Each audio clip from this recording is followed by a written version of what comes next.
Hello and welcome back to Live Happily Ever Now. I am your host, Carrie Briggs. I want to talk about limiting beliefs today, and the simplest way that I can talk about this is we have these stories that we tell ourselves. We have these mindsets, these beliefs that I can't do things. I'm too old. I don't have the capacity. I'm not smart enough. I just can't do that. And I say this from a place of these are the most common quote unquote excuses I hear in this field. Well, I can't do that because I'm too old. Or I don't know how to do that, so I can't do that. Or I don't have the time to do that. Or I'm I'm not smart enough to do that. I don't have the space to do that. I don't know how to like I won't, I don't know how. And it's like none of us know how to do any of this in the beginning. And I want to blast so many of those stories out of the water like instantly. There is no too old. There is no too old. There is no I'm not smart enough. There is no I it's too late. There is none of that. So that is just an excuse that you are telling yourself because you don't want to do it. And I know that's really hard to hear sometimes because Carrie, what do you mean I don't want to do it? Of course I want to do it. If you wanted to do it, you would have done it. If you wanted to do it, you would have done it. But you chose to allow your excuses to be bigger than the truth. And I know that's really hard to hear. That's really hard to hear because I've had many people. I remember one of my mentors being like, if you wanted to do it and if it was meant to be done, you would have already done it. And it's like, but I'm trying, but I'm doing it. But are you? But are you doing it? I had this story for a long time that I couldn't create a business because I was a single mother to three kids. That I couldn't create success, that I couldn't create financial stability because I am littered with financial and money wounding. I grew up extremely poor. I grew up in poverty. We had food stamps and cars repossessed and not a beautiful upbringing when it came to money. Very bad money habits. And I had this story that I was not good with money. I'm not good with money because that's all I knew. I had this limiting belief telling me that I could never make money because I was not good with money. Do you know what happened? I believed that story. I believed that I wasn't good with money, and I struggled financially for a very long time because of my limiting beliefs. Now, there's a really cool hack in neuroscience around limiting beliefs, and I use this when I remember to, but I do a lot of other work as well to implement this stuff. Is so you have this limiting belief, say, I'm not good with money. So you take that and you write it on a piece of paper. And this is like an amazing, beautiful, freaking fantastic, powerful neuroscience hack to help create your and like heal these things. So I am not good with money.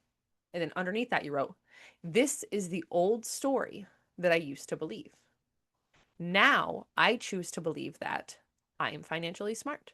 I am good with money. I understand, or whatever it is that you're doing. And you can do that with any limiting belief. I'm not smart.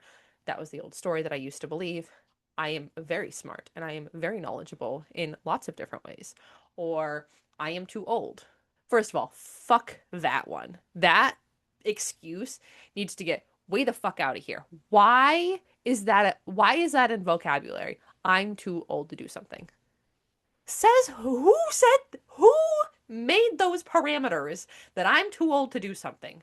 Oh, I'm not going to go back to school. I'm too old. Who cares? I'm going back to school. I'm 34 years old. I'm going to go back to school. I'm a college dropout. I'm going back to school. I have three kids. I'm a single mother. I'm going to go back to school for probably at least 6 years. Why does that make me, what, does that make me too old? That I'm going to be getting my master's when I'm 40? Like, does that make me too old? Is that going to stop me from doing something? Why is your age an excuse for anything? Just sorry for that little TED Talk expansive, but like what is that a thing? Why? Okay. But why? Like I just get so stuck on people being like, I can't, I'm too old. I wish I could, but I'm too old. What? Who made is there like a like a like a line that I am not aware of that you just like reach this age? See, even my computer is like, the fuck, dude. Like is there like this like invisible age that just says we can't do anything anymore? I can't date because I'm too old, or I'm too old. I can't have kids. I mean, there's like biological things, yes, that we can't physically do once we reach a certain age. But okay, sorry. I'm going way too far down this too old train. It really frustrates me. Okay, so we have these limiting beliefs. We have these stories that we tell ourselves that we can't do these things because blah blah blah blah blah blah blah. And I've said this, and if you've been in my world for a long time, you know that this is one of the biggest things I say. By you not showing up in doing what you are meant to do in this world, you are hurting the people who need you the most. There is somebody out there begging, begging, praying on their hands and knees, maybe depending on the circumstance, for the things that you're offering. Maybe you're an artist and you're like, I'm not going to create art because nobody's going to see and nobody's going to resonate with it. But that one piece of artwork is going to bring somebody to their knees. I am not like an art connoisseur, but I have witnessed some pieces of art that invoke so many emotions I didn't even know they were there. To the where I'm like, I need to buy this piece of art. I need to buy this piece of art. And it doesn't make sense to some people, but it makes sense to others. If that artist hadn't created that thing, I would have not felt that and needed it in my house. The same thing with like my mentors. If my mentors and my coaches and the people who guide me had not decided to show up and share their medicine, share their work, I would not be here where I am today. If they decided to not put that one post out, I would not be here today. There's actually, I don't, I think I've shared it a bunch. So, the very beginning of my spiritual journey, before I was doing like all of the what I do now, the mentoring, the spiritual work, nervous system work, all this stuff. I sold clothing online. I sold LuLaRoe. So I sold LuLaRoe clothing online. And I sold a lot. And then I switched companies to what was Piffany when I signed up, and then it's turned into Savvy. But it was like, I think it was Honey and Lace before that. Anyway, so I was part of Piffany. And when it turned into Savvy, anyway, I was one of the top sellers. I was one of the top 5 sellers in the entire company, for sales wise. They were like all about team building. I'm like, I don't like team building. I don't want to sell shit. I was really good at selling shit. So I did that. Anyway, so anywho, in that whole thing, somebody that I was in the world with that was currently in Piffany, I don't remember what it was. I think it was Piffany at the time. Who was one of the top sellers in the row. She had posted something about it was some like manifestation coaching thing, and I'm like, what is this? I didn't think this was a real thing. I didn't even know manifestation. Like I knew it existed, but I didn't really know. Long story short, not a good person at the end of the day. But if she had not posted that one thing, I would not be here where I am today. Because that moment had me download something. These are called funnels, by the way. This is how people make money, is funnels. Because I got put into a funnel. Downloaded that thing, brought into her world, learned all about this entire spiritual. It was like, it was literally like hit by a time like this entire. I was, when I say I was shoved through a portal of spiritual healing, I was shut, like literally, it's like, oh, let me just, what is this thing? And it was like, I touched it and it literally shoved through an entire thing. If she had never posted that thing, I would not be where I am today. No, I would not be who I am, where I am, making the money that I'm making, creating the life that I'm creating, helping women the level I'm helping if she had never posted that. I have had so many people reach out to me being like, because you posted this, because you said this, my life has changed. And I don't take that lightly. I don't. I share a lot about my divorce journey, my narcissistic abuse journey, like all of these things. And every time I go to share that, I feel gross because there's so much. Every time I share that, I get a mix of how dare you, that's disgusting, don't air your dirty laundry out on social media, usually from the people who don't want to believe the abuser. Um, and I also get so many more people reaching out being like, thank you. I thought I was alone. And the same thing with like my what I do. Like this vision board workshop that I'm hosting this week is one of the most powerful workshops that I host. And I've had more people have more results from that than any other workshop. Well, actually, that is a complete and utter lie. I've had a lot of results from that. But they, if I had not done those things, they would. And I'm not saying they would never have get there. I'm not God. I refuse to ever be that space. But what I'm saying is, if I hadn't shown up, it wouldn't help the people. By you not showing up, by you making excuses and using your limiting beliefs as excuses to not do the things that you are meant to do, you are hurting the people who need you the most. Maybe you're really good with numbers. Maybe you're really good with kids. Maybe you're really good with animals. Maybe you're really good at artwork. Maybe you're really good at making rock sculptures. I don't know. I don't care what it is, but you have a desire to do it and you're choosing not to do it for fear of failure. That's the thing. You are so scared. We are so scared of failure that we would rather stay in the uncomfortable known of what we know.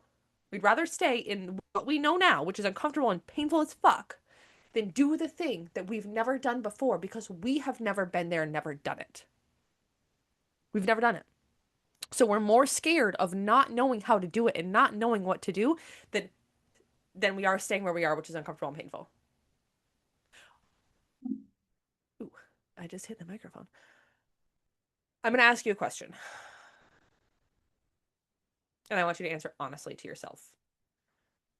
If I were to tell you, first of all, okay, your biggest desire, the thing that you dreamt of doing your entire life, it's been on your heart forever, it's been on your soul forever, like you can feel it within your body, you're like, I wish I could do this, I want to do this so bad. And I'll share mine. Like, I have very grandiose visions of writing a best-selling book, being on stages, being a public speaker and healer, hosting massive retreats, huge retreats, healing retreats, and changing a lot of people's lives. Like, these are powerful, big things that even if I was paid $1 million a day, I would still do this work for nothing. I mean, if I was getting paid, but like, I would do this work for nothing. Like, these are like, I'm going to do these things. These are desires and passions that I've had on my heart for is they just said thousands of years, and it's very possible it's been thousands of years, but in this lifetime, not that many years, for a very long time. Since I was a little girl, I've had visions of me doing these things. I just couldn't put it into the vision that I'm doing now, but it makes sense now, translate it into the vision I'm now. So, what is that really? What is your desire? Maybe it's opening up a domestic abuse shelter, which is also on my list of opening up a domestic abuse shelter for women, not just physical abuse, but emotional abuse, because there's no support with that, very little support with that. So, maybe it's opening a domestic abuse shelter. Maybe it's opening up a nonprofit like animal shelter.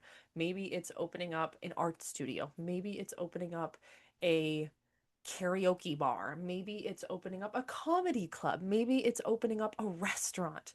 Maybe it's opening up, um, maybe it's just traveling. Maybe you just really deeply want to travel. Maybe you want to be like a travel vlogger, blogger, social media person. Maybe you want to go build a cabin in the middle of the woods. I don't know what is that desire? What is that really big thing? I want you to hold on to that for a minute. Like, really close your eyes, not if you're driving. Please, if you're driving, don't close your eyes, but envision it. Like, feel your whole body. What would it feel like if you had deeply, like, if you were doing that thing? What would it feel like in your body? What does it feel like? Does it feel bubbly and happy? Did you feel joy? I want you to take away the it's not going to happen piece. Like, that's probably popping up. Like, that's stupid. I can't. It's never going to happen. It's impossible. I want you to take away that story. Just like everybody be like, meh, I'm just living in delusional land. We're living in delusional right now. We're living in Delulu land. So like, we have these visions, we have these images of you doing the thing, you sitting, or whatever it is. Sit there. Feel it. Every ounce of your being. Every part of your being. You're feeling it. You're being in it. You've accomplished your goal. You've accomplished your goal. Okay? Now you ready for this? You don't get to have that. How do you feel about that? Does it hurt? Does it suck? That's what happens every single time you say you can't do it, or I'm too old, or it's never going to happen, or I'm not smart enough, or it's not made for me, or I can't. Like, whatever it is, whatever excuse that you're using consistently, you are shutting down and saying, nope. But here's the other fun piece too. You know that feeling that you just felt accomplishing that thing, even though it was pretend. We were in pretend world, Delulu land. That feeling you just felt of having that and completing that and being that version of yourself. The reason that you just felt the way you felt thinking about that is because it's already meant for you. It's already yours. That desire has already happened. because time doesn't exist. Like we can go like super woo, super crazy, but time is illusion. Like what's happened has already happened. What hasn't happened has already happened. The only moment we have is this moment right now. But the reason that you can feel and visualize and taste and smell and all of these different things is because that desire is meant for you and it's already happened.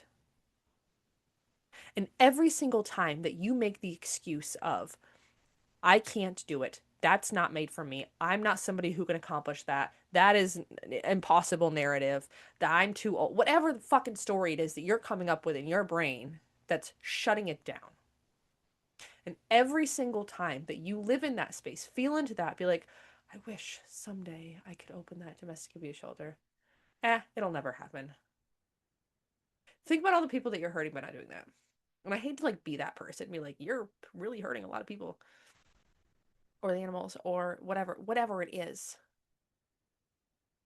But you are the only person stopping yourself from accomplishing the goals that you want and the desires that you have. And I understand that there's a lot of like factors involved in this. Yes, money is a huge factor. Having children is a huge factor. Time is a huge factor. But you can still do those things. I am a single mother to 3 children. I have my kids most of the time. I am the one that does doctors and school drop off and school meetings and therapies and play dates and every single thing that you could possibly think of, sports. I do all of that stuff to 3 children, 3 little children who cannot drive themselves. And I'm still able to do it. Going back to school, running a business, making money, healing people, taking care of my kids, taking care of a household, taking care of dogs, being a partner, being in a relationship, being a daughter, being a sister, being a friend, being all of these things. You are the only one limiting you from doing the things that you want to do. And you can still be the but carry this, but carry this, but carry this. But carry yourself, bitch. You are the one that's stopping you. I have those. I'm not here being all my high and mighty. Oh, it's just easy. We're just going to ignore. No, I have those same stories within myself. But you know what I do? I acknowledge it. This is where radical comes in. Radical is my method that I created around moving through emotions really fast in a safe way for our nervous system. So anyway, so like when I feel these things, okay, I want to go back to school. Okay, this is something that's on my list. I'm in the process of re-enrolling in school to go back to get behavioral bachelor's in behavioral science and then eventually master's in um, therapy, psychology, all that clinical social work stuff like that, just to help myself. And I can't believe I'm saying this online. This is like really accountable for myself. But I don't want to do it. Can we exit this out of the podcast? Can we delete this out of the podcast, Carrie? Spirit says no. Anyway, I have a lot of stories come up. I'm a single mother to 3 kids. When the fuck am I gonna have time for that? I can't do that. I'm too old. That's gonna cost a lot of fucking money, Carrie. When are we going to do that? Are we never gonna sleep? Are we not gonna be a partner? Are we not gonna have a house? Like, what are we going to get rid of in order to do that thing? You know what I did? I sat. That's okay. Hand on heart, hand on body. I recognize that this is really fucking scary. I recognize how hard this is. And I accept that there's going to be a lot of things that we have to accept, a lot of things that we're going to have to shift and change in order to make this dream happen. And then we're going to decide, because we're at D now, we're going to decide that A, nothing has to happen in this moment, and that we're still going to do this. We're going to integrate it. We're going to integrate the feeling of fear and frustration and worry into our bodies. We're going to regulate ourselves. Take a calming breath. Deep regulation, down regulating. And we're going to be accountable. We're going to be like, okay, what are the actionable steps that we have to take to do this? Well, we need to go talk to a guidance or college counselor. We need to find schools that are going to be able to work from, I can do from home. We are going to look at the steps and see if this is something that we can actually do. You know what we're going to do? We're going to love ourselves. We're going to love ourselves deeply because A, we just moved through the entire radical in not even 90 seconds over an emotion. And we're still having that desire on our heart. And that's the thing too, is that if we are constantly met with roadblocks, a lot of the time we get shut down. We're like, oh, it's not meant for me. Or maybe that it's not meant for you, you're being redirected in a different way. But we always need to be going towards our desires because when we stop, when we give up, A, we're telling ourselves that we don't trust ourselves, that we quit, we give up. And our body loves when we quit on ourselves because our nervous system is like, cool, can't trust her. Awesome. Everything is fake. And we're always dying and we're always being chased by a bear because that's our reaction. So every time we lie to ourselves, every time we quit, every time we stop, every time we give up, we're saying, I'm not good enough. I'm not worthy enough. I'm blah, blah, blah, blah, blah, blah, blah, blah. We're dumb. We're bad. We don't love ourselves. And again, this is an exaggeration, but this is essentially what we tell inside because I know all of you are thinking these things. These are not these are not individual thoughts that I am thinking. These are collective thoughts that we have all thought about ourselves. The biggest, meanest person in your entire life is yourself, bitch. If you said the things that you think to yourself out loud, you'd be like, what? If you said the things that you think to yourself inside your head out loud to your children, to your partner, to your friends, you'd be like, what? What? But we say those things to ourselves. These are our limiting beliefs. These are the stories. These are the mindsets. These are the things that keep us stuck to where we are. These are our blocks. This is our ego trying to protect us because it doesn't want us to grow. Although there's a lot of mixed information. Like the ego is also good. The ego is protection, all this stuff. So, long story short, you're the only one blocking yourself. If what you're meant to do, you're meant to do, you will do it regardless. By not doing the thing that you want to do, you're hurting the people who need you the most. And you can rewire your limiting beliefs. You can. And if you are really wanting more guidance on either radical or the vision board workshop, it is no longer live, but you can totally grab this class. It has been recorded. There's beautiful little sections for you to do. You get a beautiful workbook. You can go through it at your own pace and create your own vision board in a way that feels safe for your body. It is powerful. It is magnetic. It is deliciously juicy. And then there's the radical. Radical is my method, and you can also work one-on-one with me in a reclamation container. So reclamation is my deep one-on-one work where I deeply hold you and show you and guide you to reclaim your highest version now. I am not going to handhold and babysit you. That is not what we're here for. I do not work for people who need handholding, babysitting. I work with the empowered, incredible human beings who are ready to make real shifts in their life and ready to be held so that they can hold themselves and expand your capacity. Safety, capacity, power. You have to have safety in your body to expand your capacity to call in your power. These are my pillars. This is what I do. I mix in a lot of energy work because I'm an energy work practitioner. I work with dragons. I work with goddesses. I work with Kali Ma, dark goddess, death and destruction, but in a beautiful, powerful, and delicious way. I work in the nervous system. I work in Kundalini. I work in breath work. I work in all of these different spaces. And my mission is to hold and help you and reclaim the highest version of yourself so you feel safe in your body so that you can expand and hold everything that you've ever wanted. Because you, my love, are made for more. Okay. I love you so much. Have an incredible week, and I will see you next time. Bye.